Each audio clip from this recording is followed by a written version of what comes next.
es decir, como una entidad que se presenta con uno o varios desencadenantes y que tiene múltiples predisponentes, pero que también se puede analizar como una enfermedad discreta. Y eso es por todas las enfermedades neurodegenerativas. La mayoría de las veces van a ver que conviven las dos entidades. Entonces vas a tener una persona que quizá tenga un Alzheimer de base y que la presencia de múltiples déficits en otras cosas de salud hagan que el Alzheimer sea peor o más notorio. Y de hecho, tristemente no existe ningún tratamiento actual que detenga el avance de estas enfermedades o que corrija lo que ya se perdió cognitivamente hablando. Y es el control apropiado de las enfermedades y los factores de riesgo lo que más le ofrece a los pacientes. Entonces, vamos a hablar hoy de la primera parte que es, en términos muy generales, qué es cognición, que de hecho, al igual que otras cosas que hemos dicho, es un concepto evolutivo, es decir, ha ido cambiando constantemente y cada vez hay más detalles que descubrimos al respecto de esto. Y después hablaremos de cuál es la labor del médico de primer contacto, que básicamente es el cribado. Hablando específicamente del deterioro cognitivo, uno de los grandes problemas con estas enfermedades y del deterioro cognitivo, hablándolo como un síndrome geriátrico, es que no se sospecha. Y mucha gente asume que solo por ser un adulto más viejo va a tener deterioro cognitivo y no es así. Y finalmente hablaremos de qué es deterioro cognitivo leve, que es un término que se inventó para enunciar o más bien para encontrar a la persona que se encuentra en alto riesgo de eventualmente desarrollar una enfermedad neurodegenerativa del tipo de las demencias. Entonces, lo primero que tienen que saber es que no existe la demencia senil.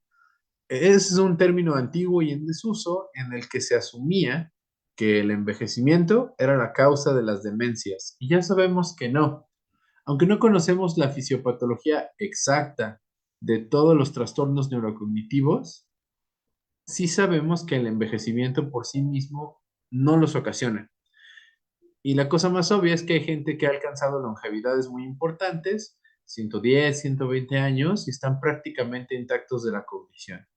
Entonces, en sí, cuando escuchan demencia senil, eh, es una forma mal aplicada a los tipos de demencia. Es un término súper antiguo.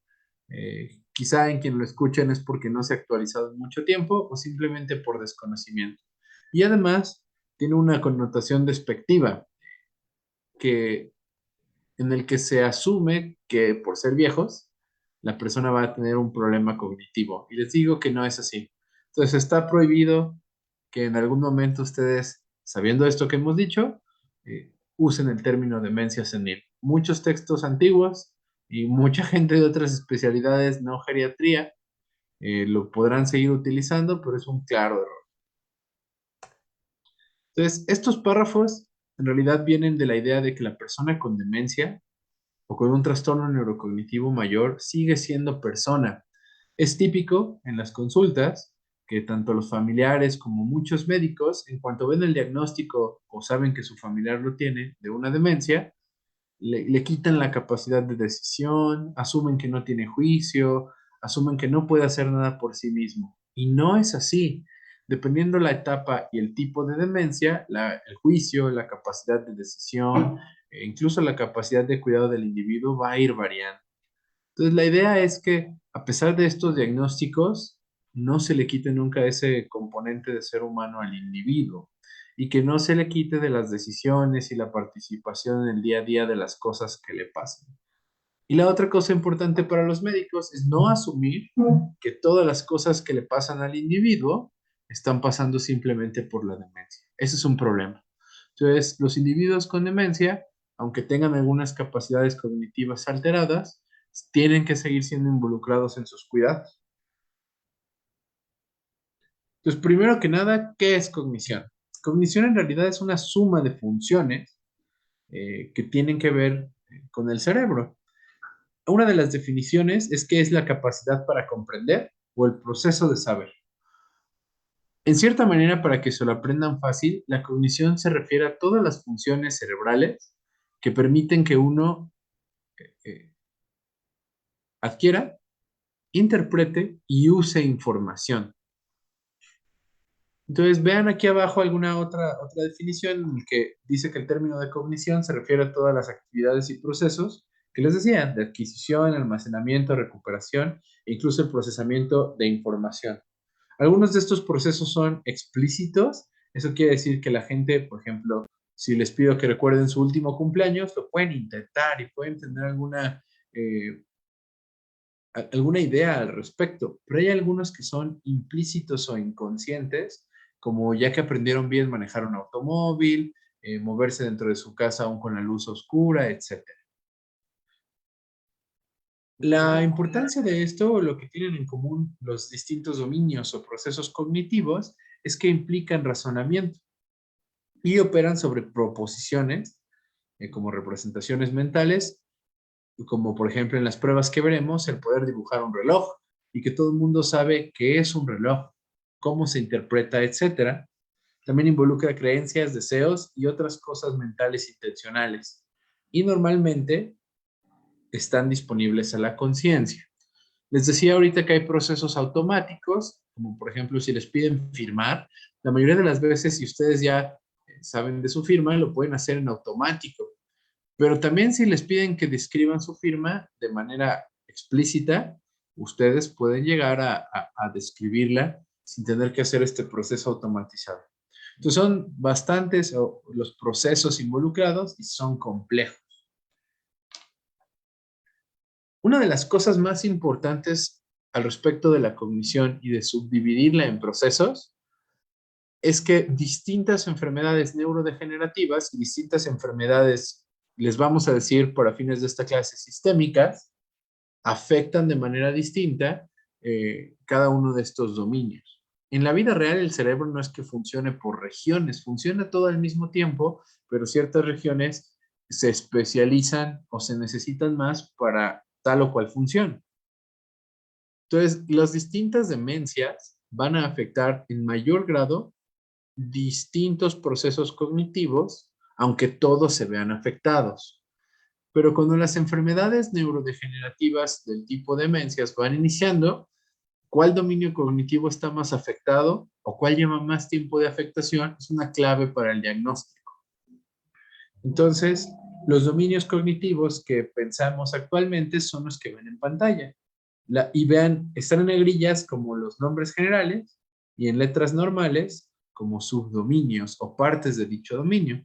Entonces pueden ver la función motora perceptual que tiene que ver con la visión, con la función de construcción visual y el razonamiento al respecto y la coordinación perceptual motora, como navegarnos en un ambiente tridimensional. No sé si eso les suene con sentido, pero eso tiene mucho que ver con la percepción motora y visual que tenemos.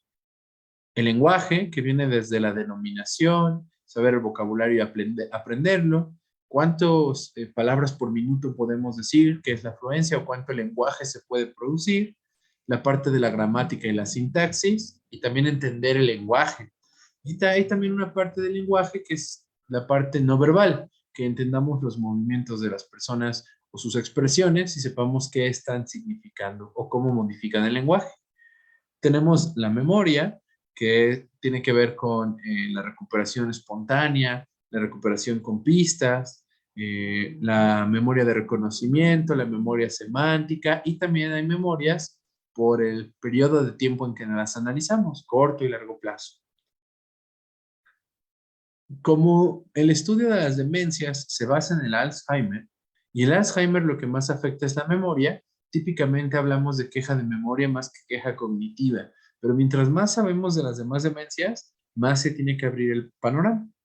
También tenemos la cognición social, que tiene que ver con ponernos en los zapatos de los demás, entender el contexto social en que ocurren los eventos, etcétera, la atención y la función ejecutiva. La función ejecutiva es la manera en que si se nos dan dos o más grupos de datos o varios fragmentos de información, actuamos al respecto de ello. Y tiene que ver con la planeación, la toma de decisiones, la memoria de trabajo, que es esta memoria de hacer cosas en automático o como procesos que se vuelven automatizados. el responder a un cambio de información, etcétera.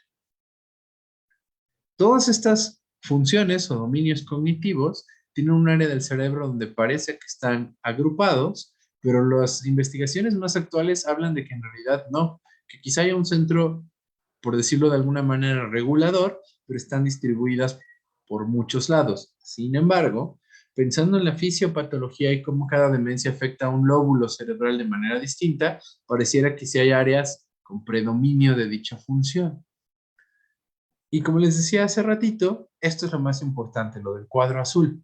En las demencias, también llamadas trastornos neurocognitivos mayores, cualquier dominio puede estar alterado. Y eso, cualquiera que esté raro o distinto, tiene que provocar que al paciente se le haga una valoración completa. Este es un mapa muy simple de las distintas funciones y cómo están localizadas en los distintos lóbulos cerebrales. Entonces es solo para que tengan una idea muy general, pero en la vida real no funciona tan así. Y mucho menos en el adulto mayor. Cuando el adulto mayor envejece, el cerebro tiene atrofia, se hace más chiquito y debido a que múltiples regiones, particularmente hemisféricas, empiezan a atrofiarse, hay una comunicación al hemisferio contralateral para suplir lo que se ha perdido. Y esto se ha estudiado en resonancia magnética funcional, en el que se ve que los adultos mayores en comparación con los jóvenes, para una misma función o para una misma tarea cognitiva, activan más regiones cerebrales, particularmente en el otro hemisferio. Pero esta imagen les puede servir a ustedes para una idea general de si ven mucha atrofia, un evento vascular cerebral o una lesión en un lóbulo en particular, sepan qué cosas esperar que estén afectadas. El temporal, por ejemplo, es muy importante por el lenguaje, el comportamiento y la memoria. Y por varias de las demencias más comunes lo van a afectar. Y por eso es que verán que mucho de lo que se habla es la memoria.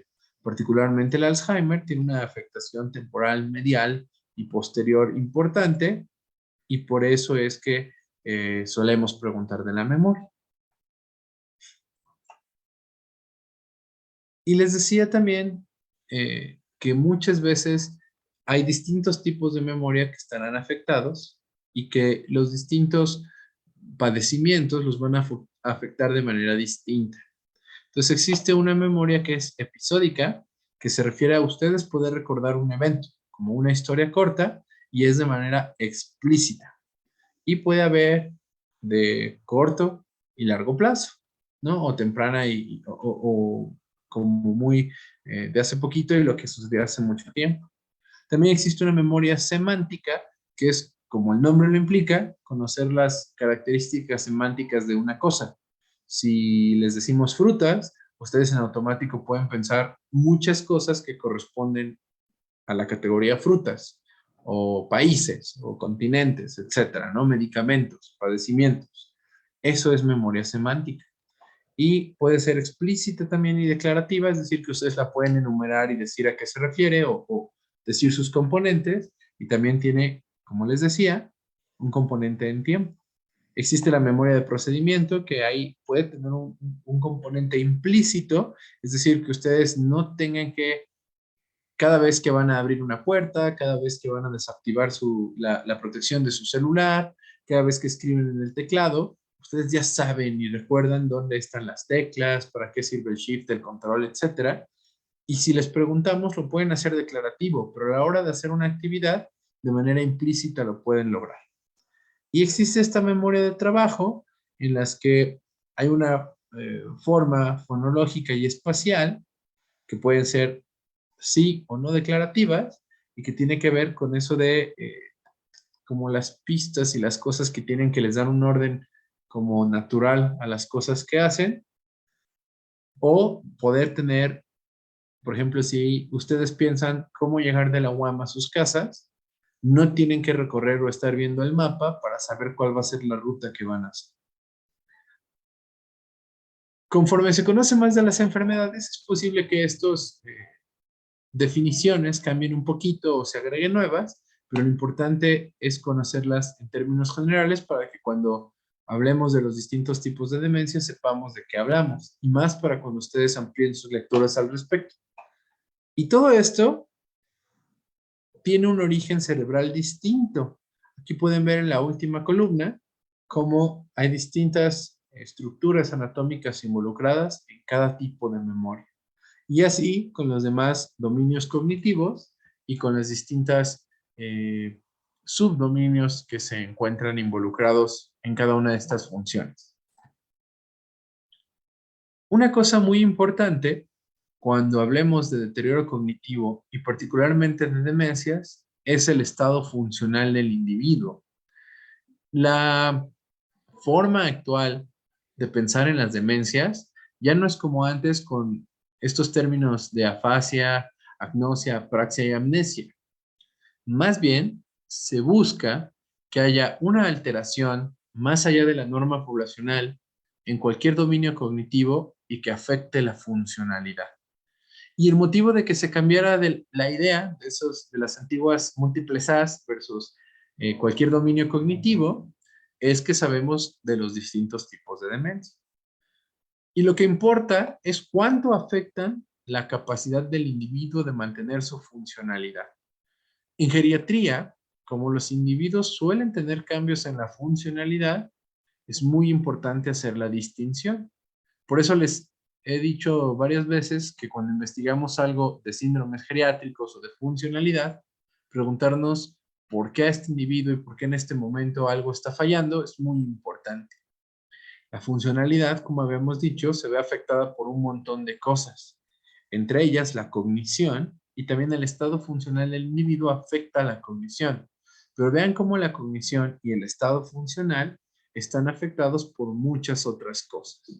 Entonces, cuando estén interrogando a alguien que tenga queja de memoria o que se refiera a que no puede mantener la atención y concentración bien, es importante interrogar el resto de las cosas.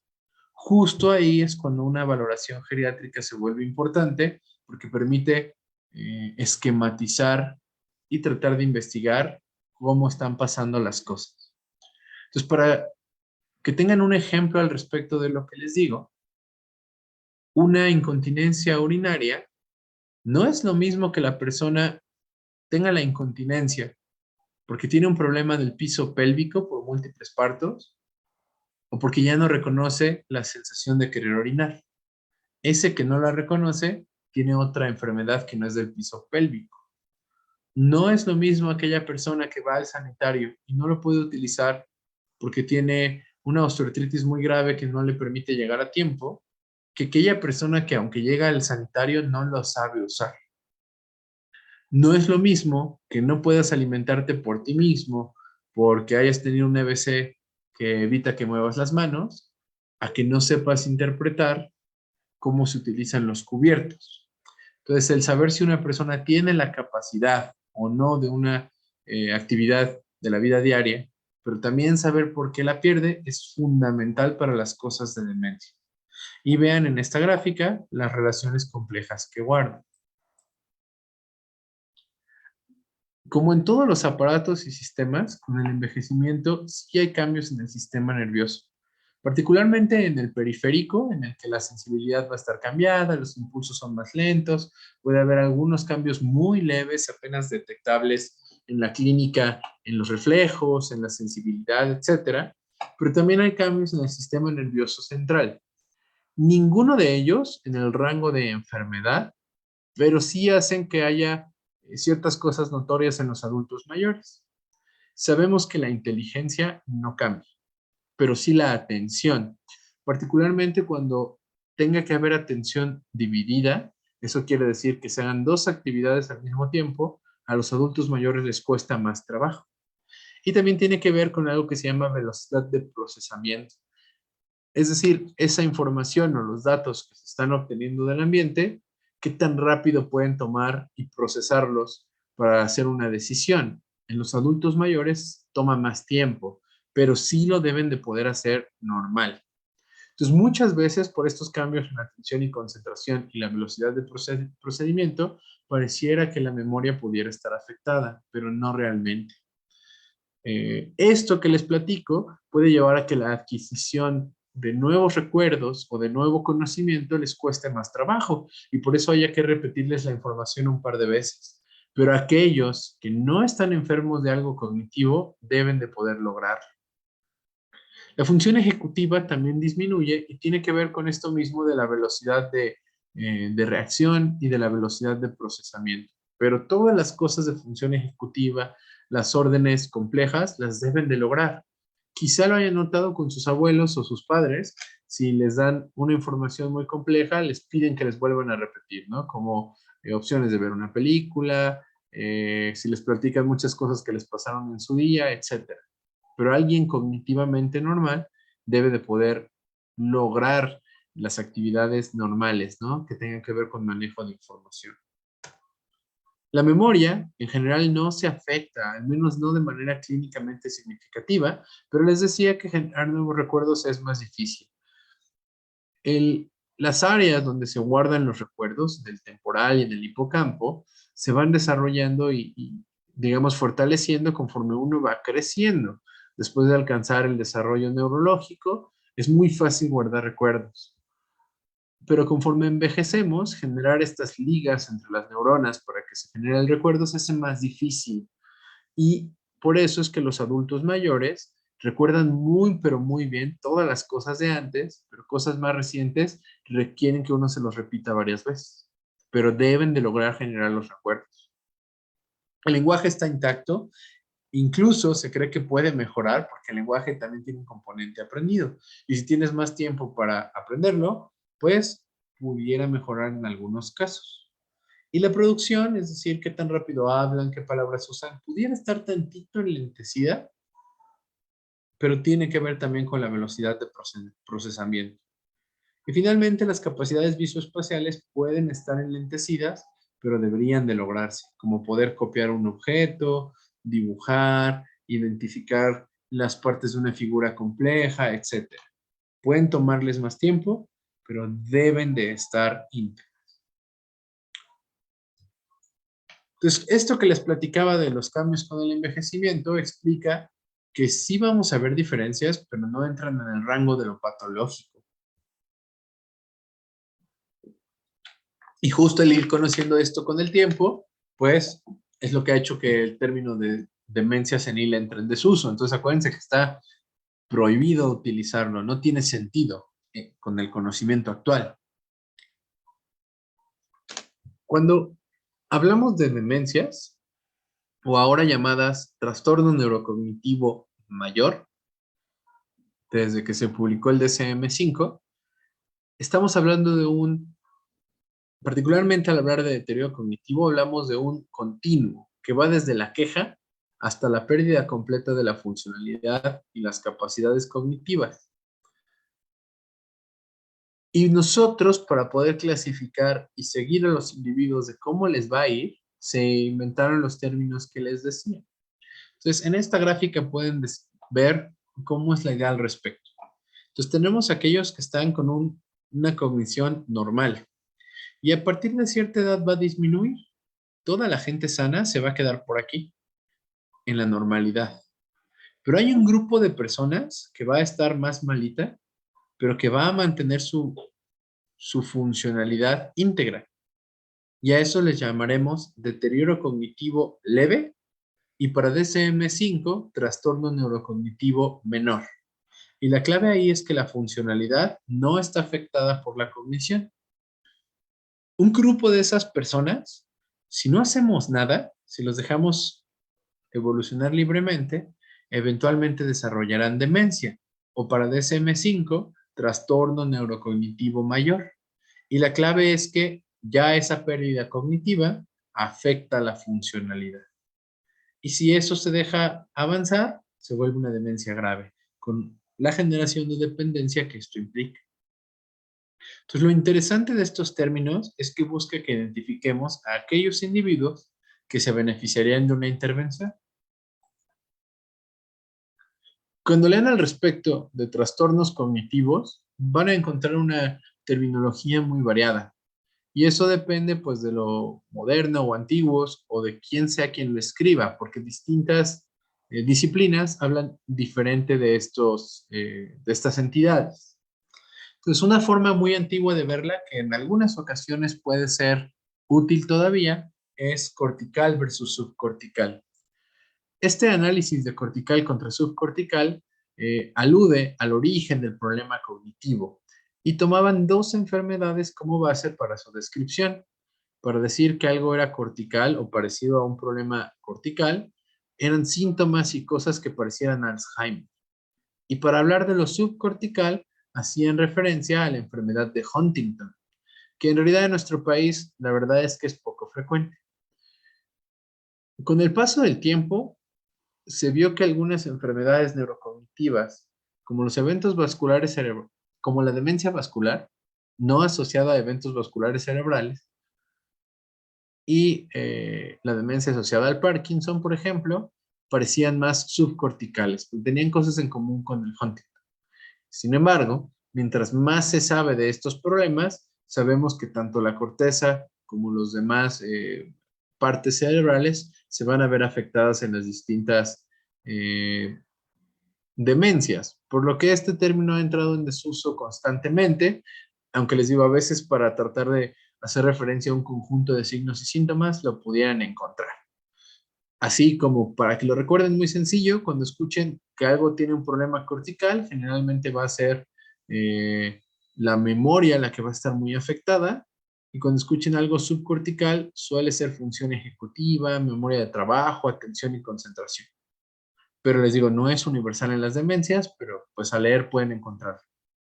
Los otros tres que ven sí son formas más modernas para hablar al respecto de los problemas cognitivos, que igual conforme avance la investigación quizá cambien.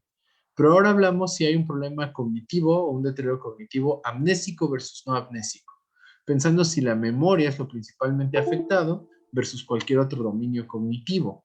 Y eso nos sirve tanto para predecir si una demencia puede cambiar o evolucionar hacia un Alzheimer o hacia otro tipo de demencia, y también pensar en algunas cosas que si las corregimos, quizá protejan al individuo.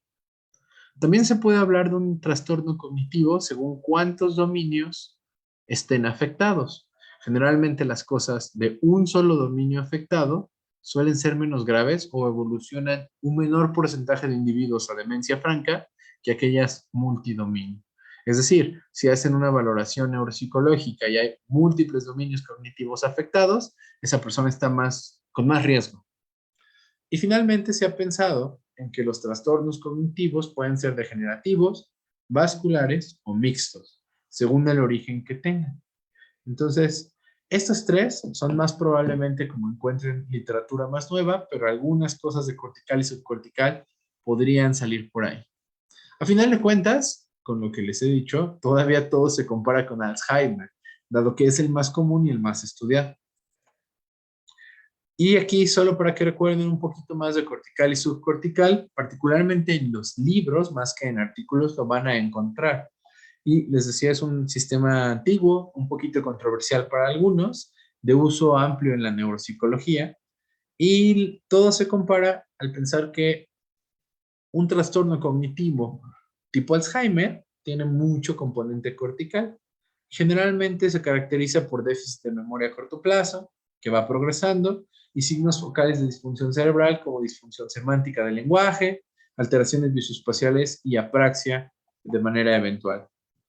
Y casi siempre cuando escuchen que algo tiene un componente subcortical, va a ser alguien que tenga problemas de memoria, pero mejore con pistas, que tenga un enlentecimiento de la actividad intelectual, puede tener cambios de la personalidad y tiene mucha dificultad con la función ejecutiva, es decir, para manipular nueva información y grupos complejos de información.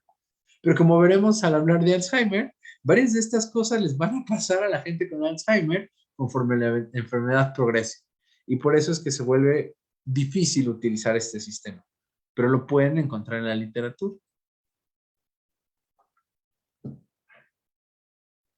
Entonces, la importancia de pensar en el trastorno cognitivo, los distintos trastornos cognitivos o el déficit cognitivo como síndrome geriátrico, es que hay varias cosas que tenemos que hacer.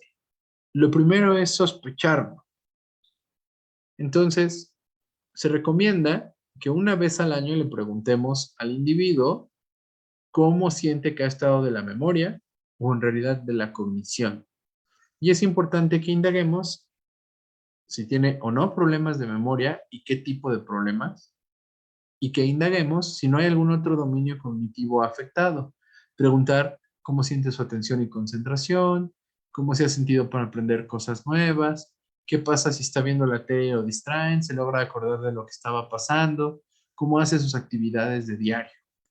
Eso nos puede hablar de si hay un problema o no de la cognición. Y también hay otras pistas para saber si hubiera un trastorno cognitivo sucediendo, como cambios en la personalidad y, de manera muy importante, cambios en la funcionalidad. ¿Se acuerdan de las actividades avanzadas de la vida diaria, ¿no? Los pasatiempos, la interacción social? Esas suelen ser las primeras afectadas en todos los problemas del tipo demencia. Y es el típico viejito que era así supercampeón del dominó y empieza a perder. No es aquella persona que llevaba su empresa súper bien y de repente no le cuadra el dinero.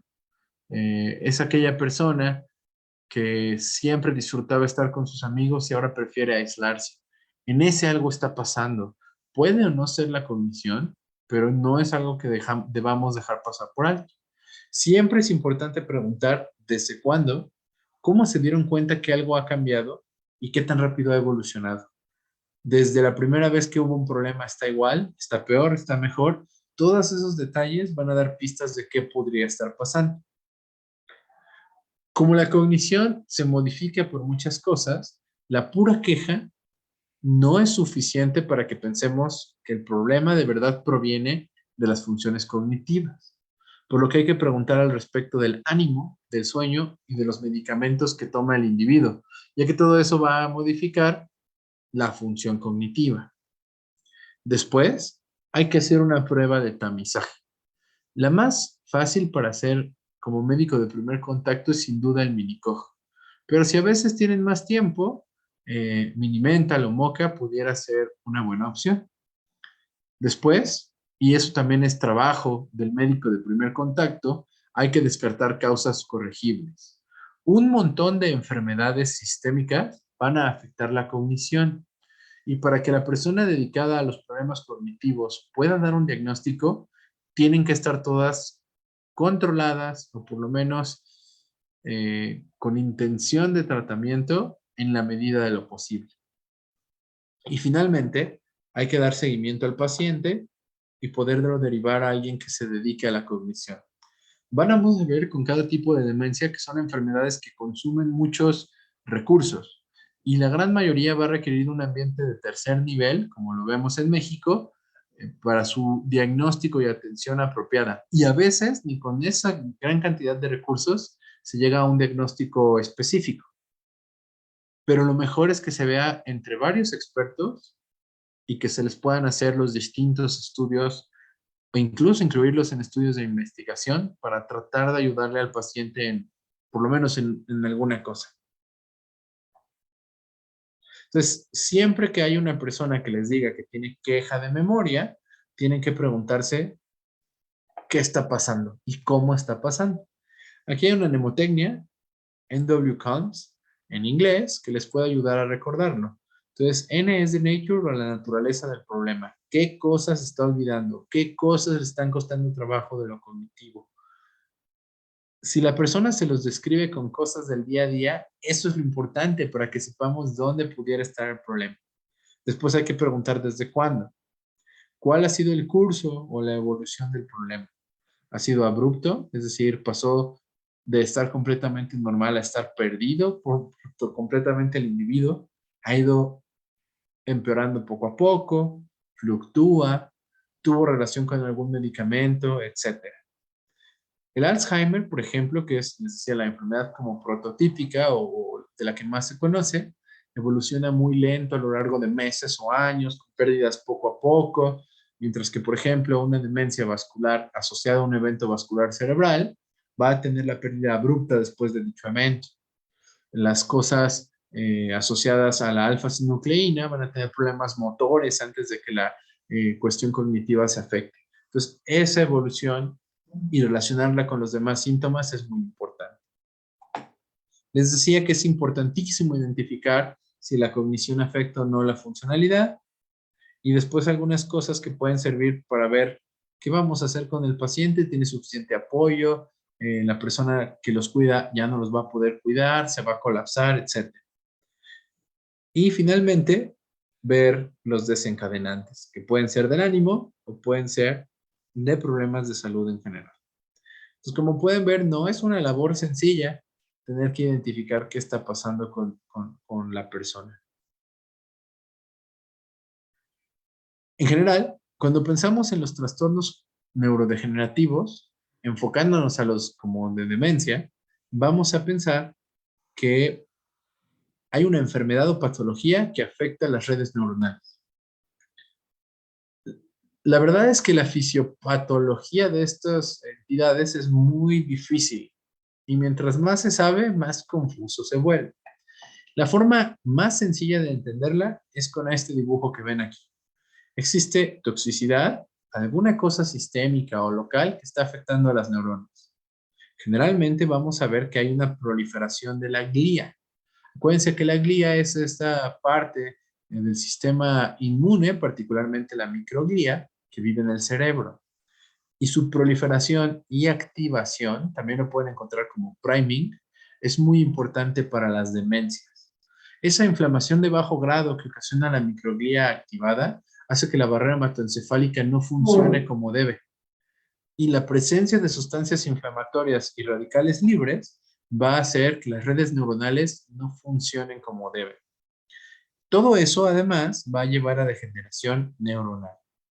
Estas tres cosas suceden desde que inicia la fisiopato en una etapa preclínica, eventualmente dan la parte patológica detectable en el cerebro y eso se va a traducir a un grupo de síndromes clínicos. Entonces, demencia en realidad es un término sombrilla o umbrella que hace alusión a múltiples enfermedades. Cada enfermedad tiene toxicidad, proliferación glial y degeneración neuronal, pero en distintas zonas. Y creemos hasta ahorita que suceden por el depósito anómalo de distintas proteínas o distintos genes que estén funcionando de manera anormal. Conforme se estudiaron más estos problemas, estas teorías se hicieron más abundantes. Y les voy a poner el ejemplo nada más de Alzheimer. Por ejemplo, Alzheimer creemos que la toxicidad, proliferación glial y degeneración neuronal está llevada u ocasionada por el depósito inapropiado de dos proteínas. El beta amiloide, que eventualmente se va a agrupar en las llamadas placas seniles, ese es un término que heredamos desde cuando se estudió el Alzheimer a principios de los 1900 y por eso en patología se quedó. O el depósito inapropiado de otra proteína que se llama tau. Y entonces el depósito constante de estas dos proteínas lleva a la toxicidad, proliferación y degeneración neuronal, que eventualmente lleva a síndromes clínicos. El Alzheimer típicamente tiene una afectación temporal, pero no es exclusiva. Y dependiendo de dónde estén sucediendo estos procesos fisiopatológicos, puede tener distintos síndromes. El amnésico, que es el típico, pero puede haber una variante logopénica si se afecta más áreas del lenguaje, una variante posterior si se afecta o si tiene más manifestaciones visoespaciales, o una variante frontal. Entonces, en realidad, por eso les decía que es complejo el estudio de las demencias. Y aquí pueden ver un ejemplo de otro tipo de demencias que se llaman demencias frontotemporales. Su origen fisiopatogénico se llama degeneración lobar frontotemporal y tiene un origen en la deposición de proteínas como la tau, pero también TDP o FUS. Y dependiendo cuál sea la proteína que está afectada, puede dar distintos síndromes y subsíndromes. Entonces, estas clasificaciones tan complejas, con pronósticos distintos entre cada enfermedad y sus subtipos, hace que estas entidades no se puedan estudiar por un solo clínico. Y de hecho, por el tipo de estudios y todo, por eso les decía que la referencia es apropiada. Entonces, no me interesa o no vamos a ver que se aprendan cada rama, cada gen, cada tipo de proteína afectada, sino cosas generales para que ustedes puedan sospecharlo y referir al paciente y le puedan ayudar desde el primer contacto. Entonces, a pesar de estas clasificaciones complejas y cosas que se ven como muy mafufas al respecto, al final de cuentas todos los trastornos cognitivos tienen un marco de trabajo similar, que es justo lo que ven aquí. ¿Qué hacemos ante la queja cognitiva de un individuo? Lo primero es una evaluación neurológica completa, así como le están aprendiendo en neuro, para que veamos que no sea una enfermedad orgánica, un tumor, alguna cosa que podamos corregir. Después, se hace una evaluación cognitiva completa. Eso generalmente necesitaremos que un neuropsicólogo nos apoye o un individuo dedicado a las demencias, porque se tienen que ajustar a la escolaridad y al contexto social del individuo. Después, y eso sí nos corresponde a todos los médicos de primer contacto, haremos las investigaciones apropiadas de causas corregibles y también de lo que podamos al respecto de la demencia, ¿no? Poderle ver la tiroides, poder ver que la diabetes o hipertensión esté en control, que no tengan complicaciones, etc. Una vez que tenemos toda esa información, se hace un diagnóstico probable de qué tipo de demencia y eventualmente se establece un tratamiento. Y estas etapas requieren, les decía, descartar las causas corregibles, y eso lo podemos hacer con una valoración geriátrica integral. Después, comprobar que la queja sea real, es decir, comparar lo que una persona siente que anda mal al compararse consigo mismo hace unos años y que realmente caiga en el espacio de una enfermedad. Eso se hace un poquito con el tamizaje y después con la valoración neuropsicológica. Y al final de todo esto, para distinguir si es un trastorno menor o mayor, se revisa la funcionalidad y nuevamente eso se hace con la valoración geriátrica integral. Una de las cosas que más, pero de verdad más importa, es la historia del síndrome clínico, dado que conforme la fisiopatología avance, se empiezan a parecer entre sí. Saber qué pasó al principio y cómo fue cambiando va a permitir que decidamos muchas cosas o que encaminemos el diagnóstico. Entonces aquí pueden ver una serie de cosas que hay que investigar. Los cambios cognitivos, qué tipo de memoria se afectó primero, cómo avanzó, cosas del lenguaje, después la función ejecutiva y visoespacial, si hay o no cambios motores, cambios sensoriales o disautonómicos, o si hubo cambios en el comportamiento. Todo lo que está aquí se tiene que interrogar aunque sea un poquito, y sabiendo qué sucedió primero, orienta al diagnóstico.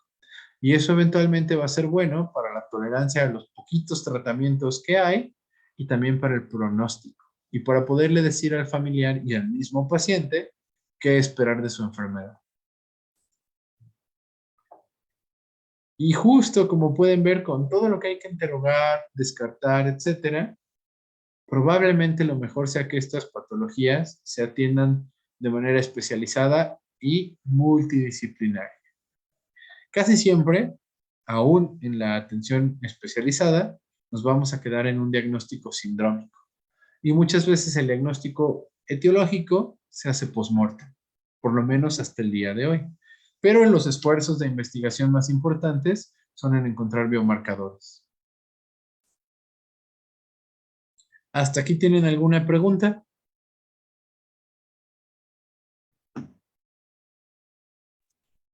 No, doctor. De acuerdo.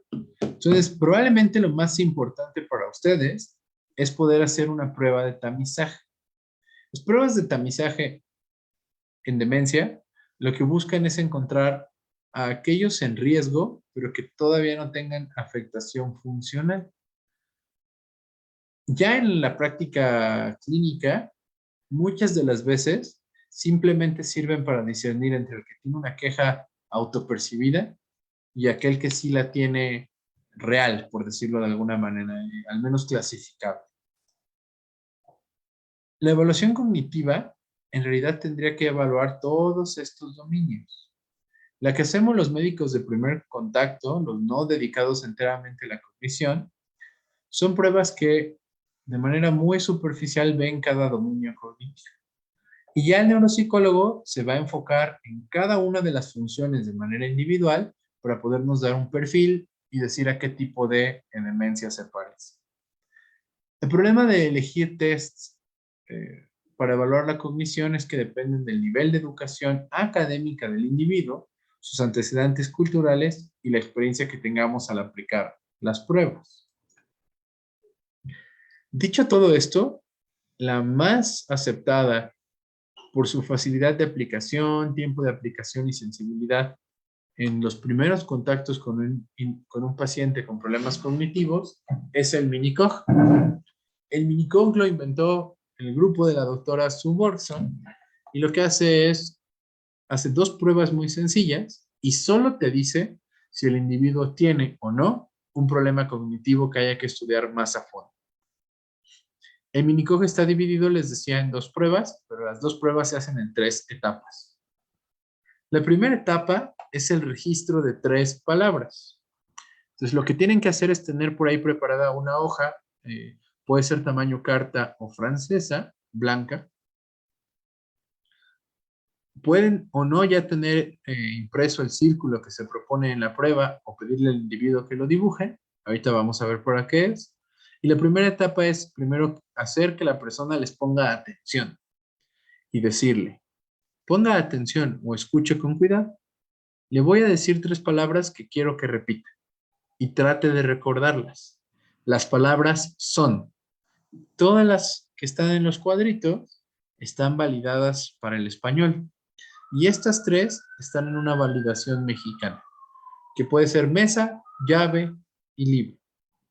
Deben decirle cada palabra en un segundo al individuo para que las pueda escuchar y tienen que estar seguros que les está poniendo atención. Una vez que les dicen las 3 palabras, tienen que pedir que el individuo las repita. Si la persona no las repite bien al primer intento, le pueden dar otros 2. Máximo son 3 intentos, recordándoles qué palabras fueron para que las registren. Una vez que se cumplieron los 3 intentos, o si el individuo las registró, van a proporcionarle la hoja y de preferencia un plumín o una de estas plumas de gel para que no dependan de la presión que el individuo pueda hacer y le van a decir, ahora quiero que dibuje un reloj. Si ya tienen el círculo, le van a pedir que le ponga los números y las manecillas y que digan las 11:10. Si en la hoja que tienen no está el círculo, le van a decir, va a dibujar la carátula de un reloj con todos los números y que las manecillas marquen las 11:10. Y entonces van a ver que el individuo dibuje el reloj y cumpla todo lo que les dijeron. Entonces vean, esta etapa de la prueba va a vigilar la atención y concentración, que tiene que ver con registrar. Y la del reloj va a ver función visoespacial, función ejecutiva, memoria de trabajo, memoria semántica. Entonces implica un montón de cosas, como decíamos que debe ser un tamizaje. Una vez que dibuja el reloj, que puede tomar hasta 2 o 3 minutos, de hecho se detiene la prueba si en 3 minutos no lo logra, se pasa a la evocación de las 3 palabras. Ya que dibujó el reloj, le quitan la pluma, toman el papel, llaman la atención del individuo, le dicen, ahora dígame cuáles son las 3 palabras que debía recordar. Y les tiene que decir las 3 palabras. Mesa, llave y libro, o las que hayan elegido de la lista. Entonces, en este ejemplo que les pongo, tenemos este reloj, que si ustedes simplemente lo ven aún sin conocer la prueba, saben que está mal. Vean cómo escribió con números la hora que se le pidió, las manecillas no se tocan en el centro, y hay algunos problemas, ¿no? Esta es la versión americana, por eso dice 10:45. Y entonces esto se califica así. La primera etapa de registro no da ni quita puntos, solo es para hacer que la persona registre. Después, el reloj se clasifica como un todo o nada. Si tiene cualquier detalle mal, se le dan 0 puntos. Y si tiene todo bien, se le dan 2 puntos. Y finalmente, La memoria de las palabras, por cada palabra que haya logrado recordar apropiadamente, se le da un punto. El Minicog va del 0 al 5, 5 y 4 son normales, cualquier cosa menos de 4 es anormal. Si la persona tiene una escolaridad bajita, algunos optan por usar 3 o menos. Y el reloj lo que se hace para calificarlo es que se divide en cuadrantes, se traza una cruz que pase por el centro y tiene que haber 3 números por cada cuadrante. No se debe repetir ni faltar ningún número, no debe haber números adicionales y las manecillas sí deben de ir hacia donde señalen 10 con 45.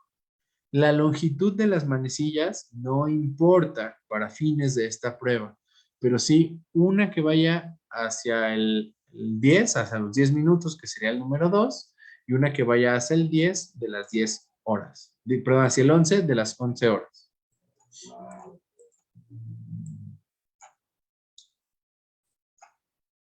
Otra de las pruebas es el Minimental. El Minimental, aquí en pantalla pueden ver todos los dominios cognitivos que se encarga de valorar. Es una prueba un poquito más larga y que sí requiere que se entrenen en aplicarla, a diferencia del Minicog, que se pueden meter a internet, descargar las hojitas y aplicarla, simplemente leyendo el instructivo. El Minimental tiene varios bemoles que implican que la hayan practicado múltiples veces para saber qué pasa. Pero es importante que la conozcan porque es muy citada. Entonces es una prueba que va a constituirse de 11 ítems con distintas preguntas. Se puede aplicar teniendo el discurso también en la mano, pero a la hora de que el individuo responda, requiere cierto grado de expertise o de haberla hecho varias veces para que la clasificación sea adecuada. Le van a preguntar la fecha con estos elementos, después hay que preguntar el sitio donde se ubica, viene otra vez el registro de las palabras, pero aquí se califica, luego una prueba de atención. Aunque son restas, estas restas tan sencillas no califican el cálculo, califican solo la atención y la memoria de trabajo. Y si la persona falla las restas, se le pide que deletree al revés mundo. Después viene la evocación de las 3 palabras, una prueba de denominación, una prueba de repetición, que es importante para las afasias, una prueba de función ejecutiva y memoria de trabajo, que es una orden compleja. Tome esta hoja con su mano derecha, dóblela por la mitad y colóquela en el piso. Vean cómo son 3 grupos de información que se le dan al mismo tiempo para ver qué puede hacer el individuo. Luego una frase de lectura y comprensión, una de escritura, que es para lenguaje, y finalmente una copia para lo visoespacial. Cada una de las preguntas del Minimental tiene una puntuación máxima, al final se suman los puntos y a mayor puntuación, mejor estado cognitivo. Y aquí, como está en la pantalla, son los puntos de corte. Por el tipo de pruebas, el punto de corte se ve modificado por la escolaridad del individuo. Entonces, cuando la escolaridad es de más de 6 años, tomamos como punto de corte 24. Todos los de 24 o menos requieren que se les valore completamente. Y los de 25 o más están normales. Y cuando la escolaridad es menor a 6 años, existen varias formas que han sido estandarizadas, pero creo que esta es la más correcta para alguien de primer contacto, que es simplemente usar 21 puntos como punto de corte. De 21 para abajo, lo tienen que mandar a que se valore por completo. Y una prueba que ha cobrado mucha importancia recientemente es el MOCA. La importancia del MOCA es que tiene muy buena sensibilidad para el deterioro cognitivo leve y que ayuda a identificar a aquellos que tienen un problema cuando la escolaridad es alta. La escolaridad muy alta, de 9 años o más principalmente, pero mientras más años, más problemático, hace que la persona sepa resolver muchos problemas, como por lo que aprendió en la escuela, y que aún así de fondo hay un problema cognitivo. Entonces, por eso es que esta prueba es un poquito más exigente. E incluye una forma corta de un trail making test, una copia de una figura compleja, el dibujo del reloj, viene la denominación de 3 animales, viene después una prueba de memoria, pero vean que en lugar de 3 son 5 palabras, una prueba de atención, que es con una serie numérica en el que la persona tiene que leerla, repetirla como se les digan y luego repetirla a la inversa, que detecte una serie de letras o que haga restas, igual como las del Minimental. Tiene una parte de lenguaje y de fluidez, tiene una parte de abstracción y luego la memoria. Y finalmente la orientación. Entonces ven que es una prueba un poquito más exigente y por eso el ajuste a la escolaridad. Y de hecho, de la manera en que se diseñó, es para gente de 12 años de estudios o más. El MOCA, si se meten a esta página del MOCA Test, ofrece un entrenamiento en línea que les da un certificado y todo, y les enseña cómo aplicarla. Entonces tiene el mismo problema del mini mental, que necesitan entrenarse, haberla aplicado varias veces, y de preferencia que alguien los vigile cuando la aplican, las primeras veces por lo menos, para saber que se utiliza de manera apropiada. Por todo esto es que me parece que para alguien de primer contacto, el minicog, solo las palabras y el reloj, son la mejor opción. Es fácil de aplicar, no requiere que estén entrenados, pueden bajar el discurso y cómo se califica de internet y aplicarlo hacia rajatabla y tiene muy buena sensibilidad. Entonces, aplican todas estas series de pruebas y ven que la persona sí tiene un problema, es decir, el tamizaje fue positivo. Entonces, ¿qué se tiene que hacer?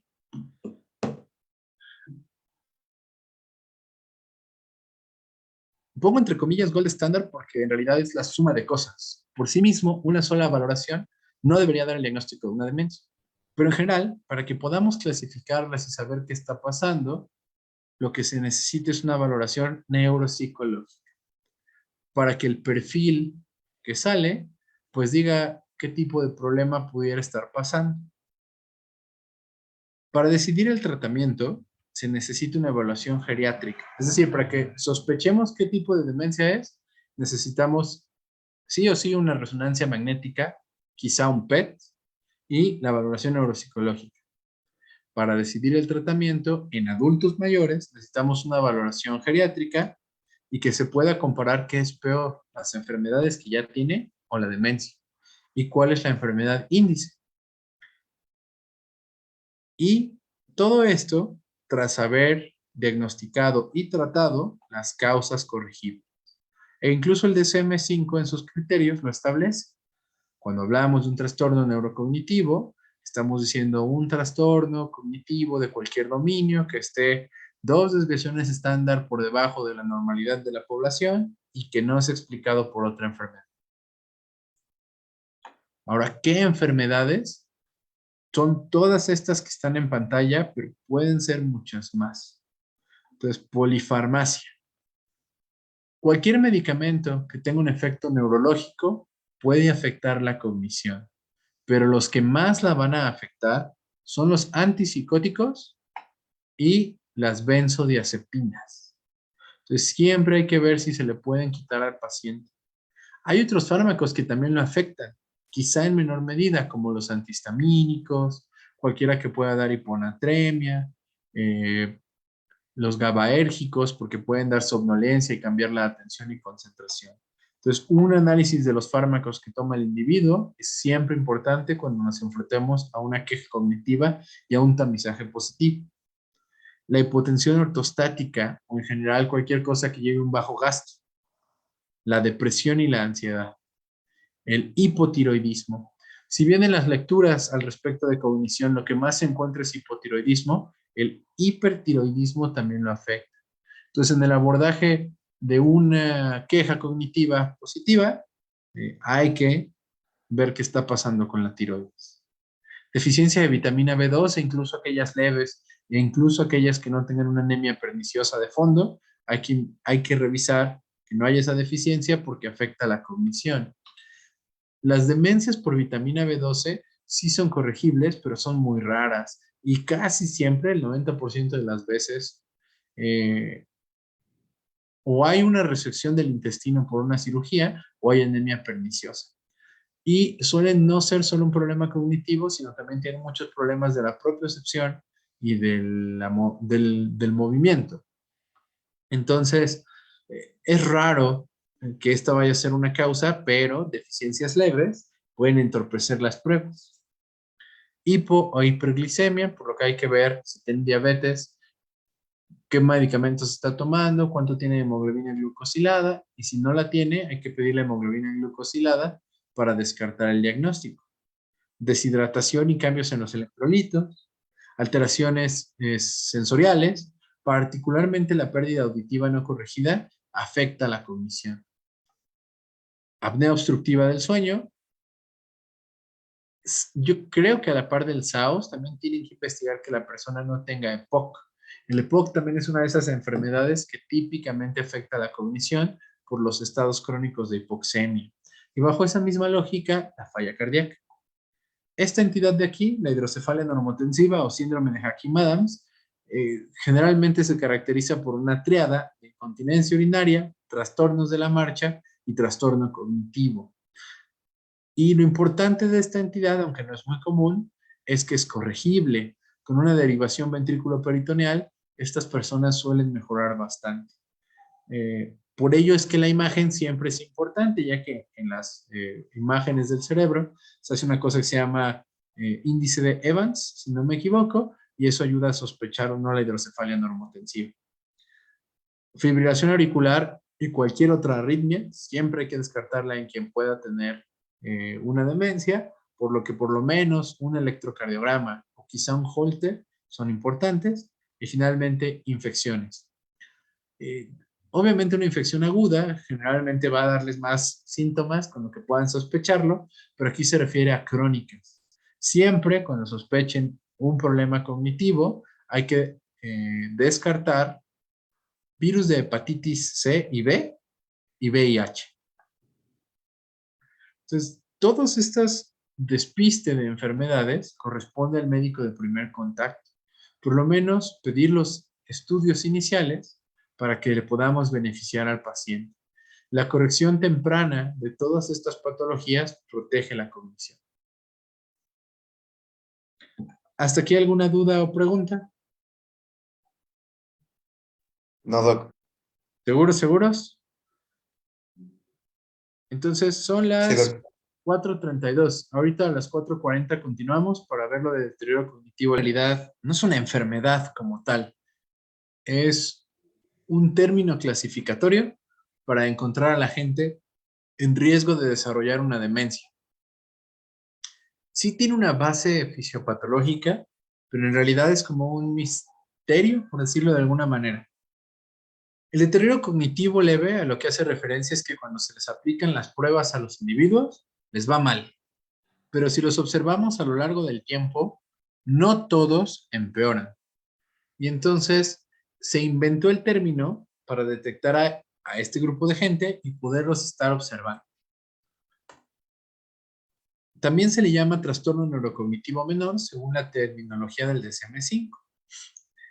Y a lo que hace alusión es a aquel problema cognitivo mayor a lo del envejecimiento normal, pero menos que una demencia. Por lo tanto, no afecta la funcionalidad.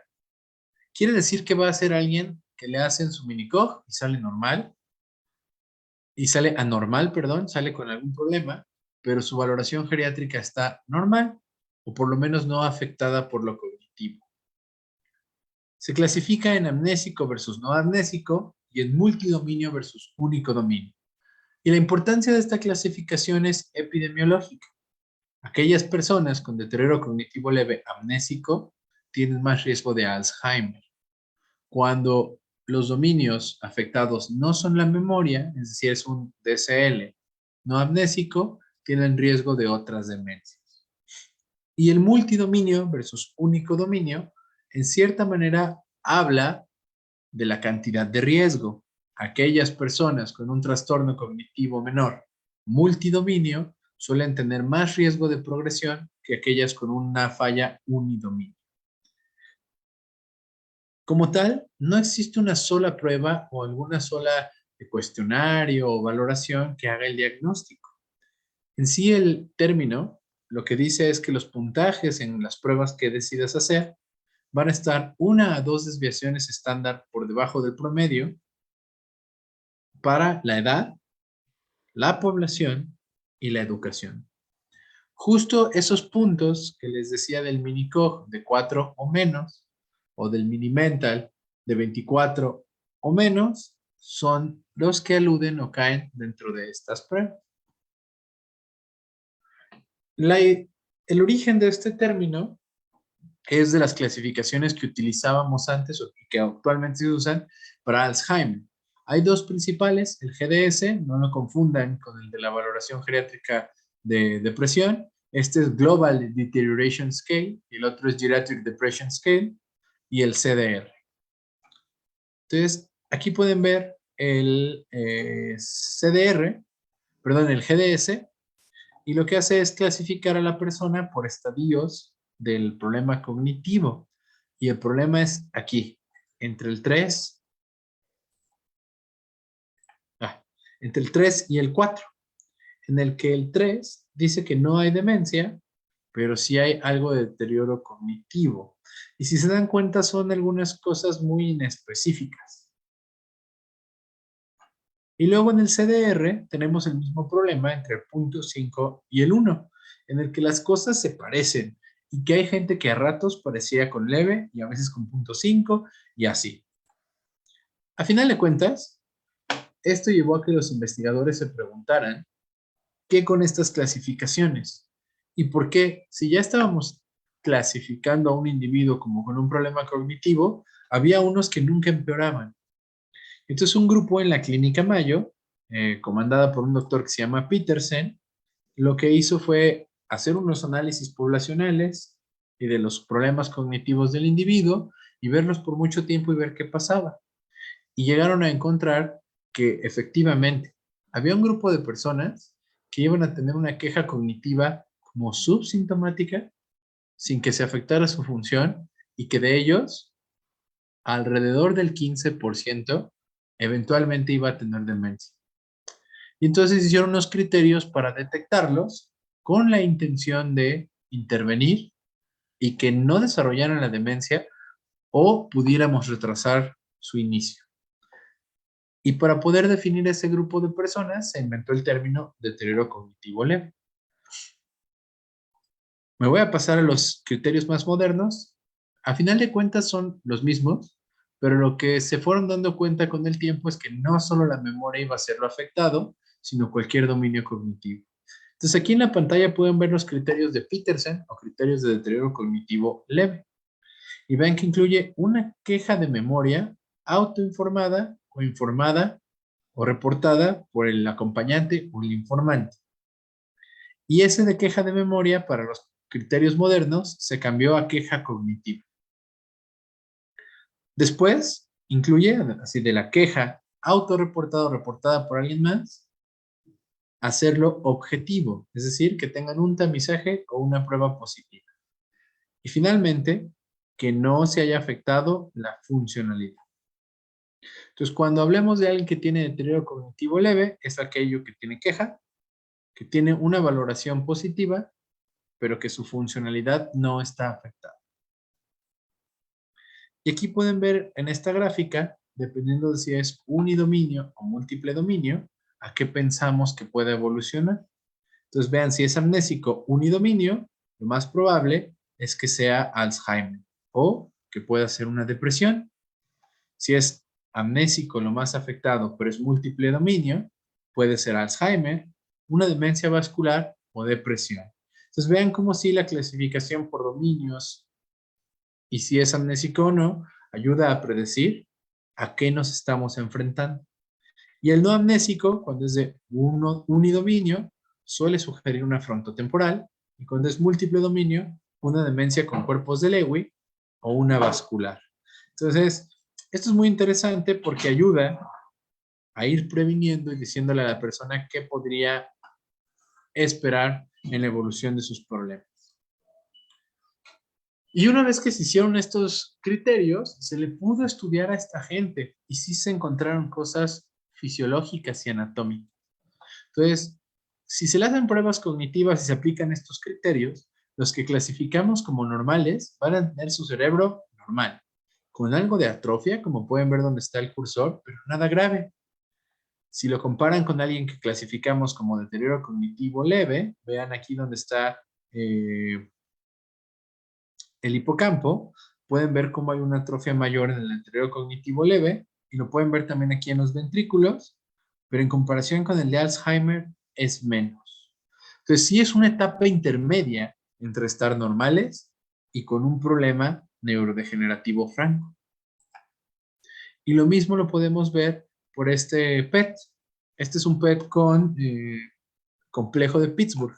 El complejo de Pittsburgh es un marcador que se le pega al beta-amiloide.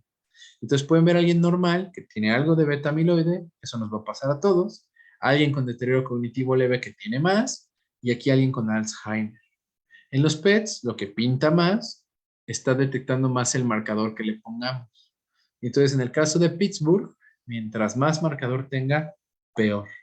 Y nuevamente se confirmó que el deterioro cognitivo leve es como una cosa intermedia entre la normalidad y los problemas neurodegenerativos francos. La lógica de esto es que el deterioro cognitivo leve es una etapa prepatológica de las demencias. Y de ahí lo importante o lo interesante de encontrarlos, porque tentativamente podríamos intervenir. La lógica de esto es que de cuando tú estás normal, empiezas a acumular beta-amiloide, tanto con la enfermedad como con un proceso fisiopatológico que aún no sabemos completamente, y eso lleva a neurodegeneración. Pero el depósito de beta-amiloide y de neurodegeneración deben cruzar un umbral que tarda muchos años para que pases del problema cognitivo normal al deterioro cognitivo leve y a la demencia. Entonces, justo esto hace alusión de que encontrar esta etapa podemos proteger al individuo. Dependiendo de los factores de riesgo y de si es uni o multidominio, más o menos del 8 al 15% de todas las personas que tienen deterioro cognitivo leve van a volverse algún tipo de demencia. El resto se va a mantener normal. Y nos lleva a lo que ya habíamos hablado. Lo más importante de detectar deterioro cognitivo leve es poder buscar todas estas enfermedades, todas estas entidades clínicas, que si las corregimos o modificamos, le vamos a ofrecer más años de normalidad al individuo. E incluso con estas ideas ya se han inventado distintos algoritmos de diagnóstico, como pensando qué podría ser. Entonces, si alguien tiene deterioro cognitivo leve, se busca la queja. Si esa queja, al hacerle un tamizaje, no es lo normal para la edad, pero no tiene demencia, es decir, la funcionalidad está conservada, se va a buscar qué es lo que falla. ¿Es la memoria la afectada o es algo más? Eso se puede identificar por el interrogatorio o por las pruebas del neuropsicólogo. Si lo más afectado es la amnesia, hay que fijarnos si solo es la memoria la afectada o si hay algo más. Y eso nos da el uni o multidominio. Y dependiendo de eso, se va a optar por distintas pruebas que iremos viendo con cada demencia. Le hacemos a todos el despiste de las enfermedades que dijimos y una imagen de la cabeza, que de preferencia debe ser una resonancia magnética. Y según esos hallazgos y lo que nos diga el neuropsicólogo, podemos buscar biomarcadores o algún otro estudio de imagen como un PET. Ahora, les decía que lo importante de este asunto es detectar a los que están en riesgo para intervenir. Y aquí es donde empiezan las lágrimas en este tema. No hemos encontrado alguna intervención que de verdad ayude. Ningún fármaco, ningún alimento, ninguna vitamina, ningún complemento sirve para mejorar el deterioro cognitivo leve. Lo único que ha mostrado cierta evidencia es el control de las comorbilidades y el descartar las causas corregibles que hemos mencionado. Y pareciera por ahí que algunas intervenciones como el ejercicio, el entrenamiento cognitivo, una buena dieta, la socialización, nos ayudan a que esto no evolucione tan rápido o que la gente se mantenga en deterioro cognitivo leve más años. Entonces, las intervenciones que mencionamos que promueven el envejecimiento exitoso son las que evitan que el deterioro cognitivo leve avance. Y esta tabla que pueden ver aquí son intentos de muchas sustancias para ver si mejoran en algo el deterioro cognitivo leve. Nada farmacológico, nada de vitaminas, nada demostrado. Es la vida sana y la corrección de los factores de riesgo. Todo lo que escuchan en la tele, antioxidantes, no sirven. Los antidemenciales no sirven en deterioro cognitivo leve. Eh, las vitaminas, los minerales, no sirven. El ginseng y el ginkgo biloba hasta se asocian a sangrado, entonces no sirven. La vitamina D no sirve. Entonces, es esas medidas que dijimos de promover el envejecimiento exitoso lo que puede ayudar al individuo y corregir los desencadenantes o las causas corregibles. Y entonces, en realidad, lo que hay que hacer es buscar una vida sana del individuo. Suena medio descabellado, pero en realidad ha sido lo único que demuestra efectividad. Y por eso es que hay un buen grupo de gente dedicada a esto que ha optado por mover las intervenciones a cosas como al individuo, a cosas de salud pública, particularmente en los jóvenes. Y eso tiene una traducción ya en la literatura médica.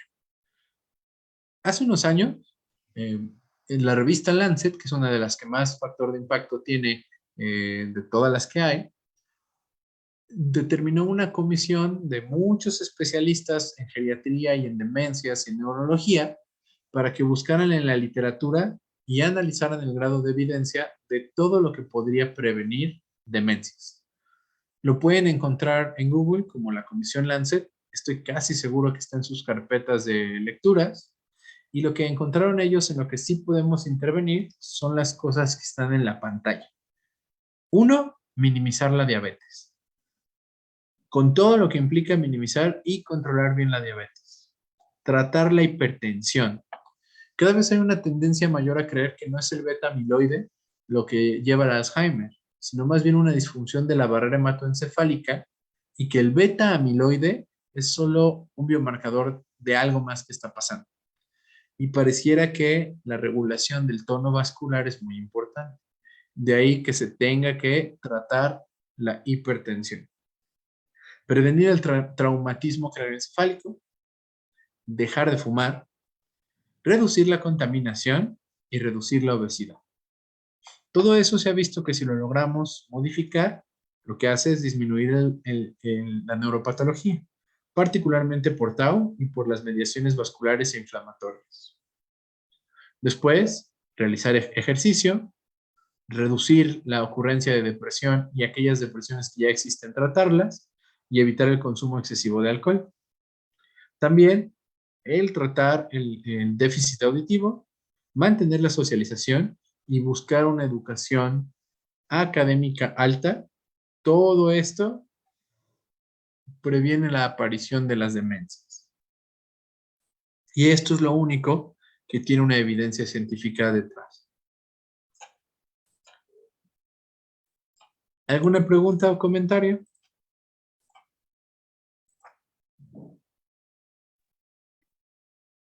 Yo, doctor, entonces cuando a un paciente ya se le detecta ¿cómo dijo que se llamaba? ¿Deterioro cognitivo leve?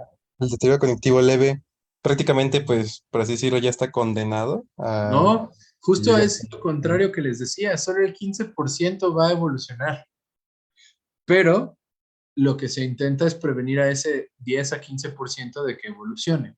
Lo que no sabemos hasta ahorita es cómo hacerlo. Pareciera que la única forma de que hasta ahorita tiene evidencia es promoviendo el envejecimiento exitoso, más la prevención del tabaquismo, más el control de la hipertensión, más el control de la diabetes, más disminuir la contaminación ambiental. Entonces, de ninguna manera quiere decir que la persona está condenada a tener demencia.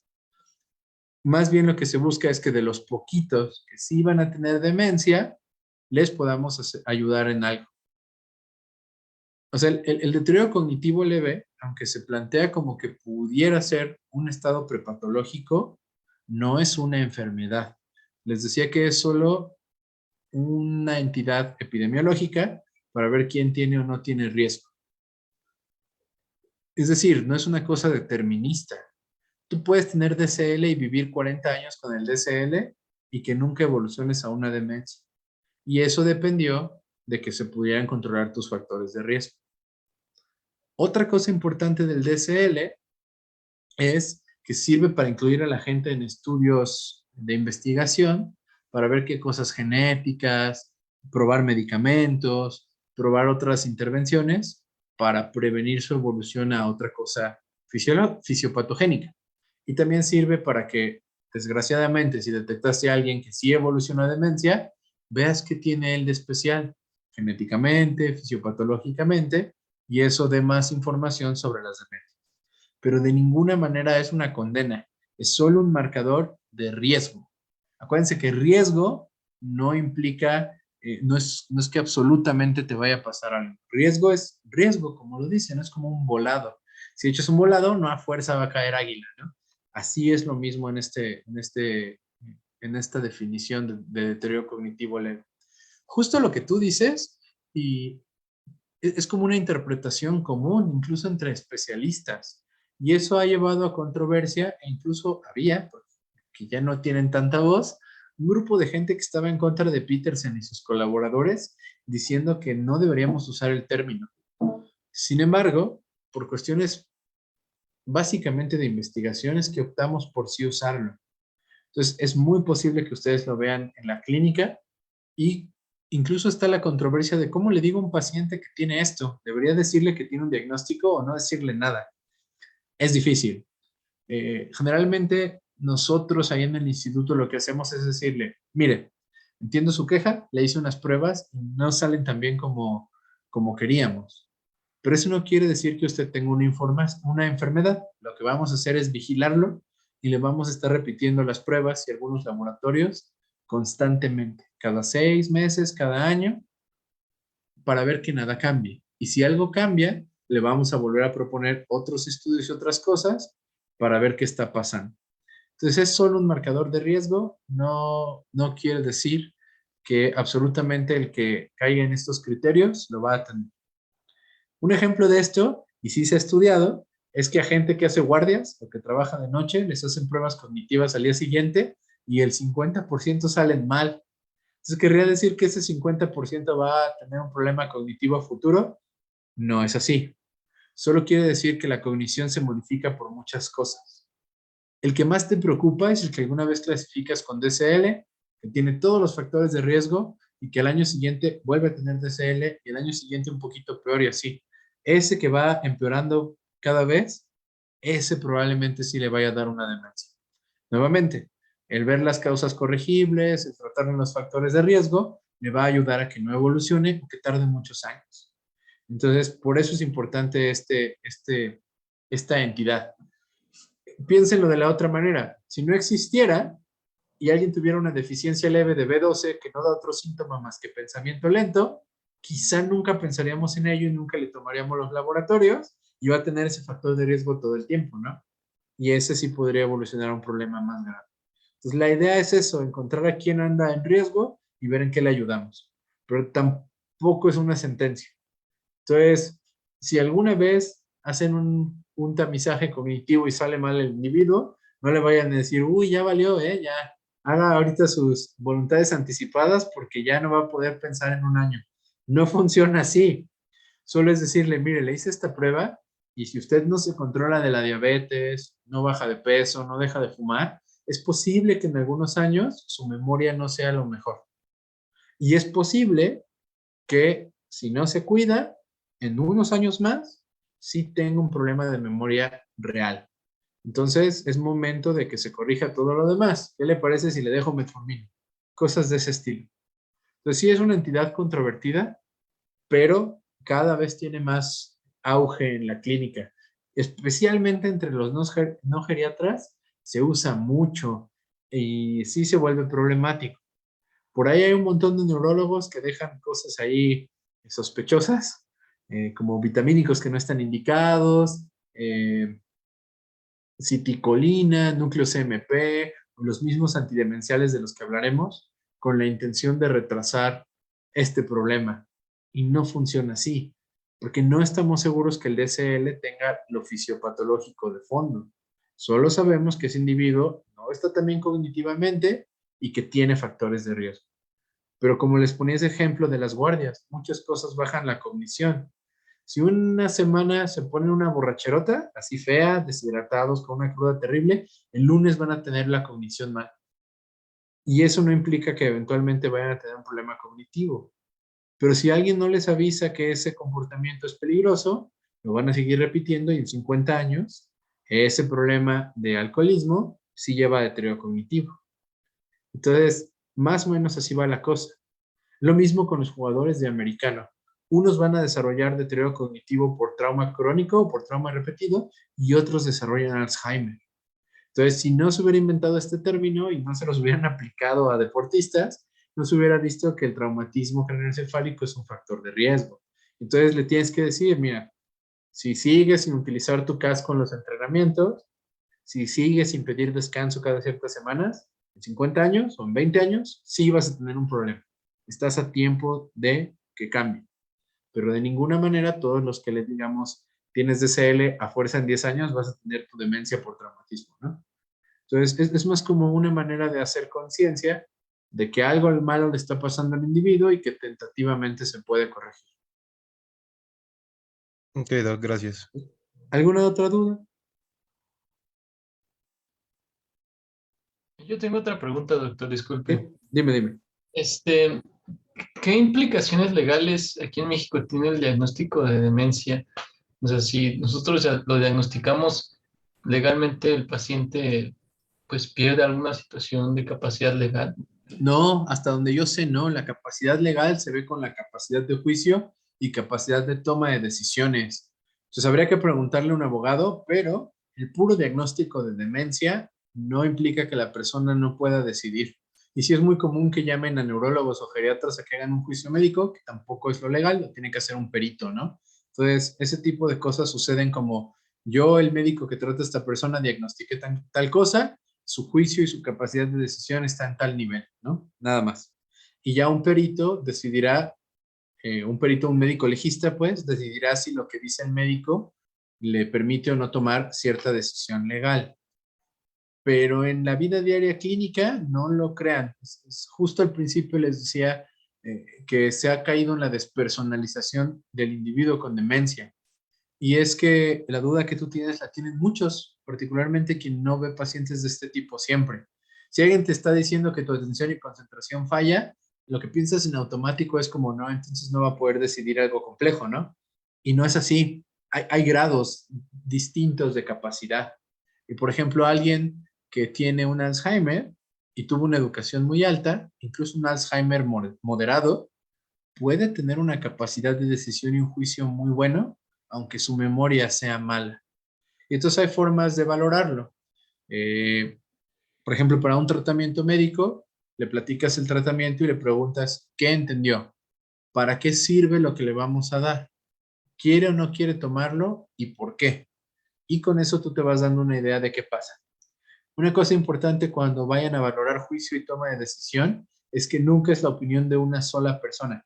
Se recomienda que sean dos o tres, de los cuales uno, por lo menos, no esté involucrado directamente con el caso. O sea, que solo se lo mandes a ese individuo para que evalúe eso.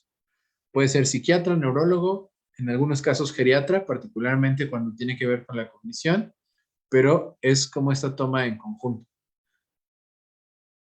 Y hay otras demencias, como cuerpos de Lewy o frontotemporales, que el juicio lo pierden muy pronto.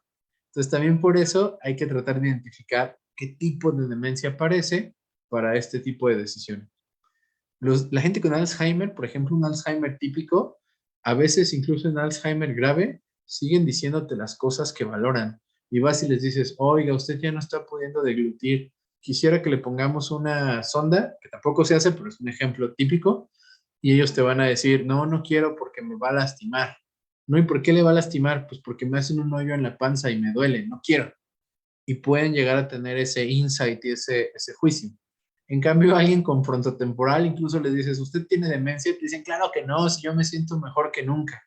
Entonces, hay que individualizarlo y la individualización depende de una entrevista con el individuo, preguntándole cosas. Cuando queda mucho la duda, los psiquiatras sí aplican cosas de juicio, así como de, si usted se aventara por la ventana ahorita, ¿qué va a pasar? Y ya el individuo puede decir, no, pues salgo volando. Claramente esa persona no tiene juicio, pero alguien que sí lo tiene te va a decir, no, pues no lo haría porque me voy a lastimar con el vidrio y al caer me puedo fracturar. Y la gente con demencia, dependiendo del estadio y el tipo de demencia, lo mantiene en mayor o menor grado. Eso que tú dices es de las cosas más difíciles de valorar, pero sí se puede. Entonces, no en automático crean que el que tiene demencia pierde todo, e incluso las leyes parece que están encaminadas a que no.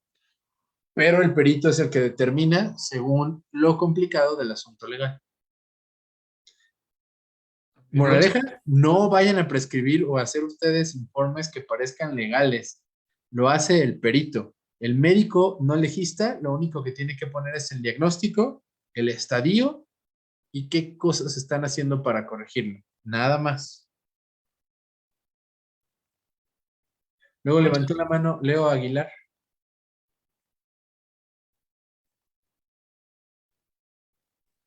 Doc, nada más es una duda rápida y creo que un poco boba. Este, mencionó que en la prueba del reloj americana se marcan las 10:45 Así es. y me parece la hispana es a las 11:10, ¿no? Hay muchas versiones, pero la más comúnmente usada es 11:10. Este, ¿Esto tiene algún motivo de ser o nada más es porque por allá les gusta esa hora No, no, y sí tiene aquí? un motivo. De hecho, es una duda interesante. El reloj, la prueba de reloj así solita, tiene Ujú. mucha información cognitiva. Eh, y de hecho, la forma en que se les da la hora es porque tiene una clave semántica y porque las manecillas no van a estar en el mismo cuadrante del reloj. Y eso pone a prueba la parte visoespacial.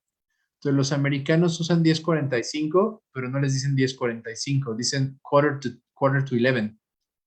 Entonces, el decir un cuarto para las 11 le da más complejidad a la orden, porque el individuo tiene que entender la parte semántica de que una hora tiene 60 minutos, que un cuarto va a ser el 15 y que ese 15 está oculto en el número, ¿no? Entonces, por eso es que la orden se da así. En español se usa 11:10 porque el 10 tiene una clave semántica oculta. O sea, la manecilla tendría que apuntar al 2. El 2 significa 2 horas, pero también significa 10 minutos. Y están en los cuadrantes contrarios. Entonces, eso te permite valorar muchas cosas. Otra hora que está validada tanto en español como en inglés es 8:20 y tiene la misma lógica. Para poner los 20 minutos y ya anda en el 4, ¿no? Y está en cuadrantes contrarios para la cosa visoespacial. Entonces sí tiene un motivo de ser. Dentro de, bueno, o sea, en conclusión es porque los del pueblo, pues, de Estados Unidos es más, bueno, son menos analfabetas, ¿es por eso? O sea, que aquí No, no, podemos no, encontrar mayor predominio, ¿no? no, no, es, es, Ok. es, es- es porque, digo, es que ahora hay otra controversia. Gente como ustedes, de su edad, ya no está acostumbrada al reloj de manecillas. Es como un volado. La mitad sí, la mitad no. O sea, sé que suena tonto, pero está estudiado, es un estudio de UCLA y la gente de 15 años y menos es como de hace 5 años, por eso les digo que es como gente de su edad. 5 o 7 años tiene. Les costaba más trabajo leer el reloj de manecillas y es porque el que están acostumbrados al del celular o al de los aparatos electrónicos que no usa estas claves. Pero para los adultos mayores, el reloj de manecillas, aún sin escolaridad, es de uso diario y cotidiano. De verdad tiene que ser alguien con cero escolaridad y con cero contexto cultural para que no sepa leer el reloj. Por eso era una prueba tan robusta, pero sí parece que va cambiando. Y es justo porque la manera en que la hora se tiene que leer tiene claves. O sea, eso de los 5 minutos por cada cifra que veas en la carátula del reloj, suena muy tonto cuando lo haces en automático, pero que alguien con un problema cognitivo lo deja de interpretar. Y no sé Sí. si ellos, ese grupo que les digo, ya tengo una propuesta de cómo cambiar la evaluación, pero hay algunas otras pruebas hacia lo semántico que sirven y hacia las similitudes. Por ejemplo, la gente con una demencia frontotemporal pierde esta capacidad semántica y de asociación y su pensamiento se vuelve muy concreto. Alguien con pensamiento concreto creería que un reloj solo puede medir del 1 al 12. Entonces a ellos les preguntas cosas como, ¿en qué se parecen? Y si quieres tú contéstalo, a ver qué puedes contestar. ¿En qué se parecen una mesa y una silla? Que se ocupa para uno para sentarse y el otro para sentarse a comer. No Esos son sé. sus usos, pero eso no es una similitud. Lo que tú dijiste es una Ah, cosa, hechos de madera. pero hay metálicas también, ¿no? Y de plástico. O de metal también. O sea, Son lo que grandes, tú tienen cuatro patas. estás diciendo cosas de pensamiento concreto. En realidad, la similitud es que son muebles. Entonces tienen una cosa semántica de fondo.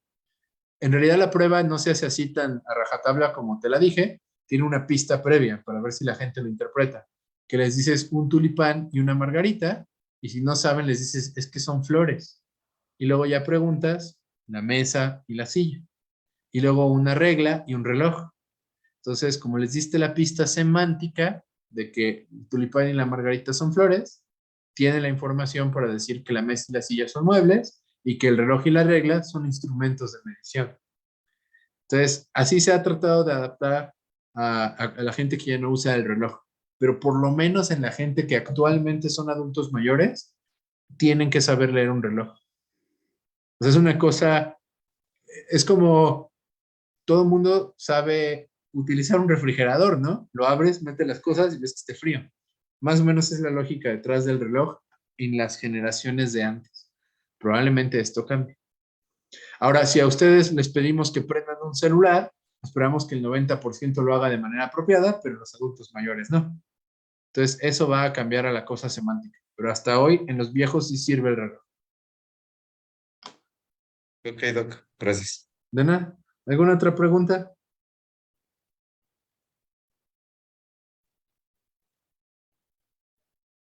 Bueno, si no hay más preguntas, nos vemos el miércoles y veríamos demencia rápidamente progresiva.